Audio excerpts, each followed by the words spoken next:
हरे कृष्णा। राधे राधे कृष्ण दासी के चैनल में आप सभी प्यारे प्यारे बिहारी जी के भक्तों का स्वागत है। और आप सब कैसे हैं? कान्हा जी की कृपा से आप सब ठीक होंगे। तो आज है कार्तिक मास का 10वां दिन और पढ़ने जा रही हूँ 10वां अध्याय। पसंद आ जाए वीडियो तो लाइक शेयर एंड कमेंट जरूर से करना।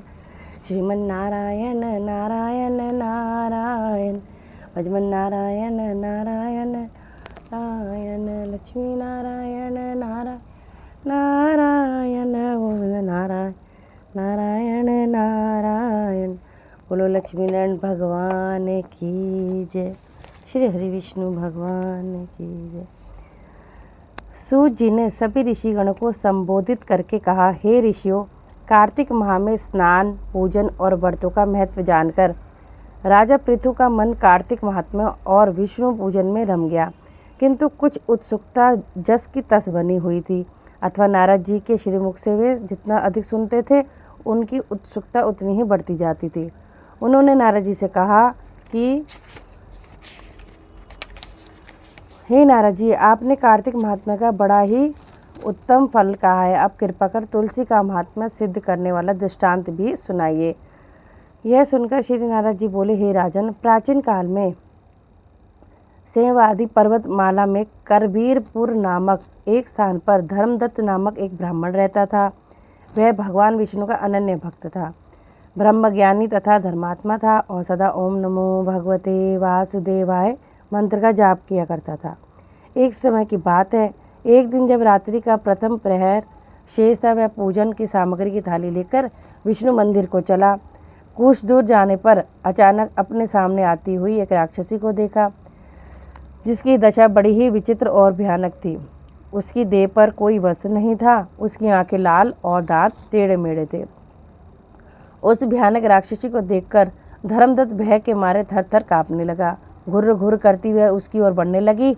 धर्मदत्त के पास अपनी रक्षा के लिए कोई अस्त्र शस्त्र भी नहीं था, अतः उसने पूजन की थाल में रखा तुलसी मिश्रित जल लेकर उस पर फेंका। हे राजन, इसे भगवान शालिग्राम का अपार महिमा ही जानो कि शरीर पर जल का स्पर्श होते ही उस राक्षसी के सभी पाप दूर हो गए। उसे सद्बुद्धि आ गई।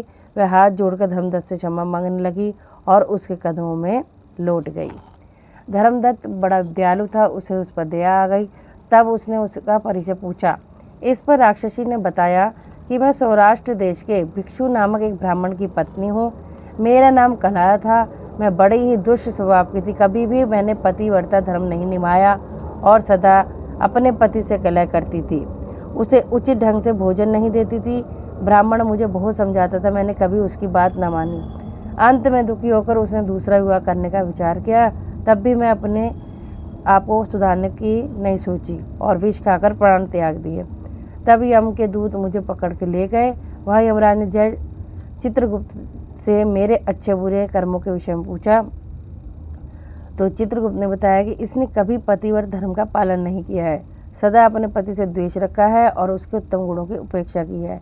यह सदा अपने विमान में रहती थी, जिस पात्र में भोजन बनाती थी उसी में खाती थी। यह से वृत्तांत सुनकर यमराज ने कहा कि जिस पात्र में भोजन बनाती उसी में खाती है, अतः इसे अपनी संतान को खाने वाली बिल्ली की योनि में भेजा जाए। यह अपने पति से द्वेष रखती थी, अतः इसे विष्ठा खाने वाली शुक्री की योनि में भेजा जाए। इसने आत्महत्या की है, इसलिए दंड स्वरूप इसे राक्षसी की योनि में भेजा जाए। इस प्रकार हे ब्राह्मण, मैंने अनेक वर्षों तक बिल्ली और शुक्री की योनियों का भोगा। अंततः मैंने राक्षसी की योनि पाई और कष्ट भोगती हुई आज आपके सामने आई हूँ। आपके द्वारा छिड़का गया जल मेरे पापों को नष्ट करने में सहायक बना है। हे ब्राह्मण देव, तुलसी मिश्रित जल से मेरे सभी पातक नष्ट हो गए हैं। अब कृपा कर मुझे इस घृणित देह से छुटकारे का कोई उपाय बताइए। धर्मदत्त ने कहा, तुम्हारा दुख देखकर मैं भी बहुत दुखी हूँ।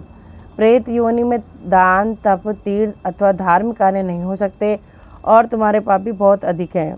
अतः मैं श्री हरि प्रिय भगवती तुलसी से प्रार्थना करता हूँ कि मैंने जो कार्तिक व्रत किए हैं उसका आधा पुण्य तुम्हें मिले तथा तुम उत्तम गति को प्राप्त हो। कहकर धर्मदत्त ने उस पर पुनः तुलसी मिश्रित जल छिड़का तथा साथ ही ओम नमो भगवते वासुदेवाय श्री कृष्ण भगवान का 12 अक्षर यह मंत्र पढ़ा।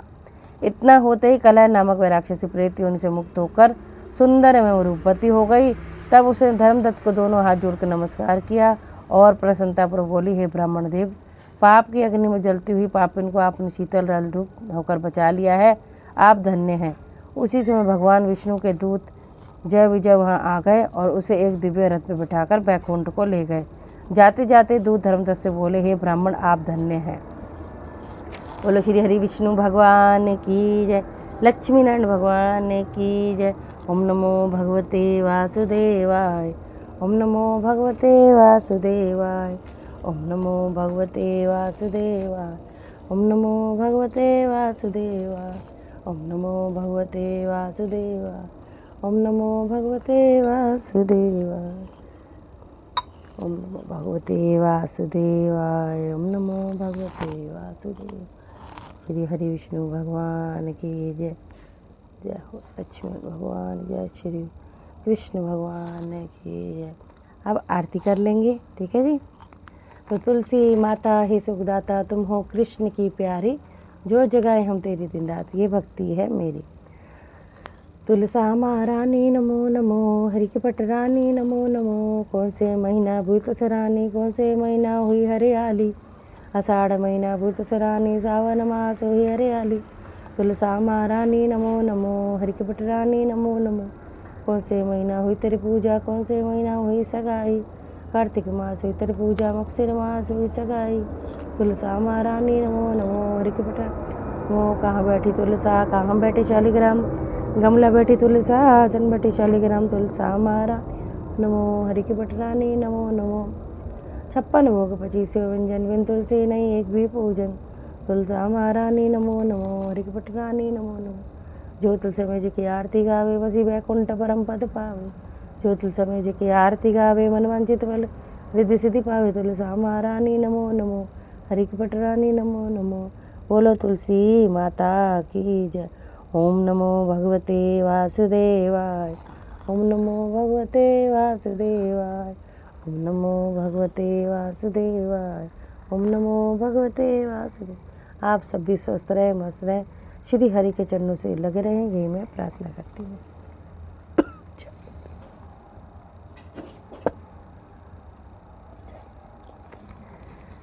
तो चलिए जी, मैंने आपको कथा सुनाई 10वां अध्याय। अगर अच्छी लगी हो, और तुलसी जी का सेवन और पूजन तो हमेशा ही करना चाहिए।